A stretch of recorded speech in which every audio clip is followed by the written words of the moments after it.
right where we're standing, right here. And obviously this is the Dealey Plaza, largely known for the JFK assassination. Number 2 best, most profitable visitation site in all of Texas. Who can guess what number 1 is? Alamo. Remember the Alamo, that's number 1. But you know, so you have to pay to get into the Alamo, right?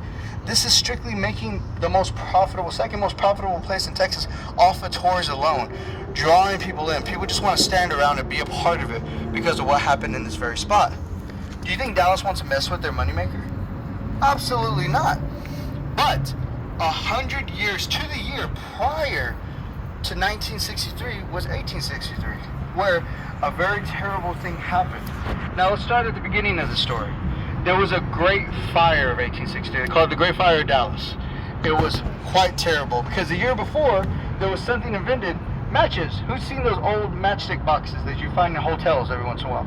Well, back then they weren't as safe as they are now. They obviously built a lot better, but back then they would literally combust with just enough high heat. You're talking about just 100-degree temperature. Sometimes they would combust. Well, what ended up happening is on that day somebody dropped a matchbox, and what ended up happening, that particular set of matches combusted, and it happened to be next to a straw factory on the east side of Dallas. Worst place you can have that happen. Within minutes, this place went ablaze quickly. The problem is it didn't stop there. They already have a downtown built at the time in 1863. Doesn't look like this, but it's starting to grow. 75% of it was completely destroyed in an instant. That's how bad the fire got. A lot of lives were lost, and it was a terrible tragedy. Business owners at the time, yes, they were upset. They had every right to be. They lost their business. The problem was they couldn't let it just be an accident. They wanted to point fingers at somebody, just something. They just wanted to aim their anger. Well, what ended up happening, there was a wild propaganda that was going across the United States. There's actually a story of a slave compound in which slaves overthrew their slaves owner and basically took over the city. They really just took over the very small property. It was very quick, and it was over as soon as it started. But it happened, and they spread it across the United States in this wild, basically propaganda. So people actually thought slaves were trying to turn all these cities over in like a takeover attempt. It never was happening, never occurred. But what these people thought, these business owners goes, this is a part of that. The slaves lit our town on fire so they could weaken us and then take over. There was no evidence of anything of the sort. So they bring it to law enforcement. Law enforcement kind of laughs it off because there's no evidence supporting it. But do you think they stopped them? No. We already know law enforcement ain't going to do nothing. So they formed a committee. They called themselves the Committee of Vigilance, solely for finding the perpetrators who caused the fire in the slavery community. Well, what they did after that was completely and utterly just inhumane. It was terrible. They started gathering slaves up by the dozens, started torturing them very viciously, getting these false confessions of conspirators that never existed. And they came up with 3 suspects: Patrick Jennings, Samuel Smith, and a man named Old Cato. That's all his name was. Patrick Jennings was solely selected because he was intelligent. That was it. He could read and write. He was one of the only slaves at the time that could in that particular area. He also understood law. His slave owner was a lawyer, so when he went to sleep, he would study. So he was super educated, very smart. This was a threat. So he had nothing to do with any kind of actual crime. He was just selected because he was smart. He's suspect number 1. Suspect number 2 wasn't even a slave. He was a freedman from the north named Samuel Smith. He was a preacher. He came down to the slave compounds just to preach. That's it. That's all he came down here for. But because he kept talking about freedom, he kept throwing in the word freedom. They didn't like that because he was giving false hope in their mind. So he was arrested for conspiring against the city of Dallas. And number 3 is probably the most terrible of them all as far as who they pinned on this. He was solely selected because nobody would miss him. He was an old man that's been in slavery his entire life. He didn't even get a nickname till his 40s, and they called him Old Cato. He just simply did what he was told. He minded his own business.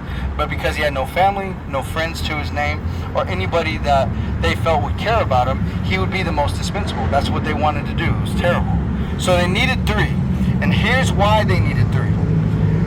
They were going to hang them right here in the same fashion in which Jesus was crucified, putting the pastor in the middle and the 2 on the opposite sides of him, because Southern Christianity was on the rise, and what they thought they were doing was in the name of God. They thought they were stopping this virus spreading across the nation by putting an end to it, which nothing was happening. These people were completely innocent. Do you think those slaves that helped them get these names were spared? No. Over 80 plus slaves were violently murdered and hung right on this edge.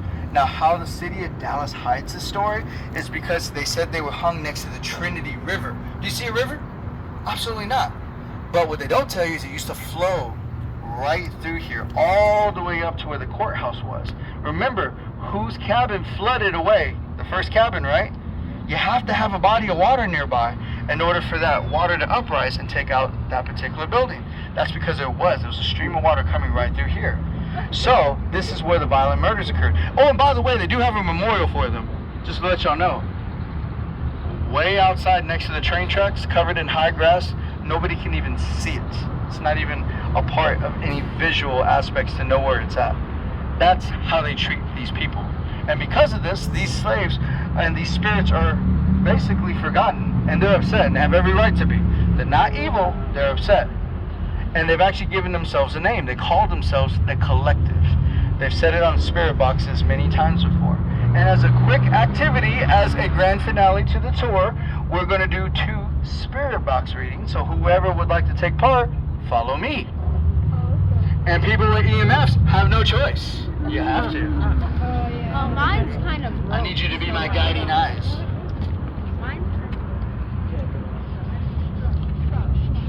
And real quick, you know what? You're right there. You're gonna hold this for me today. All right.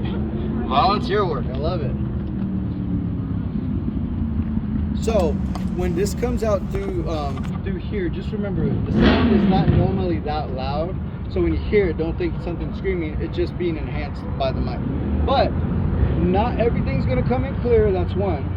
So not everything's going to be like you can easily recognize the words, but when something does come in clear, I want you to pay closely attention to it and try to decipher some of these words to see the message you're trying to give us. Also, who's all in agreement? I got to make sure before we start, if you're going to ask questions, it's a plus. No disrespectful questions. That's all I ask. I respected it highly. Just kidding, I'm Hey, I'm gonna go where they're going. Yeah, that's where you're going. Probably a gangster, maybe. Alright, so let's go ahead and start, guys. Who's excited? Let's see what they say.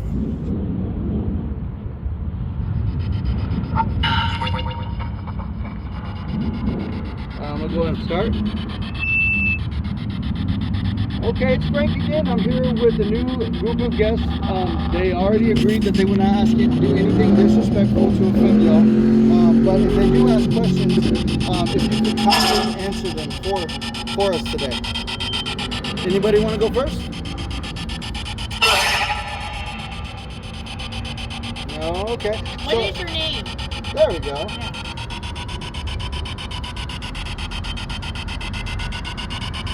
Well, they're quiet tonight. Said something. So pay close attention. How many are here with us right now?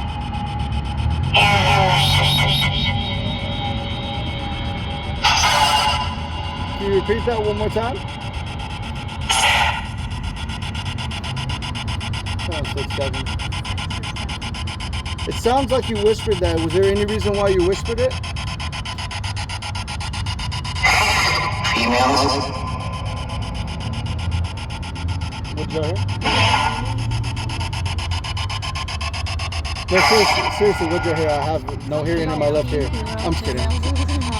So, it's a female spirit. Is it Tilly? Tilly, are you here with us? Or maybe Tilly. Can you tell them your name like you told me before in the past?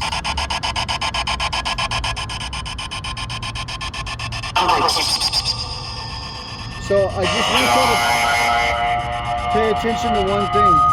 Whenever they start talking, this thing starts going crazy.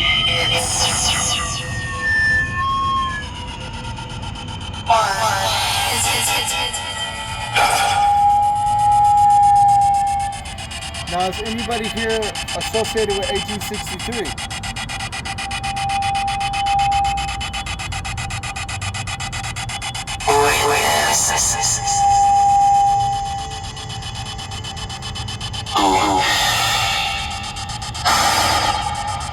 So right now what I'm doing is I'm just letting them speak. I'm trying to see if I can.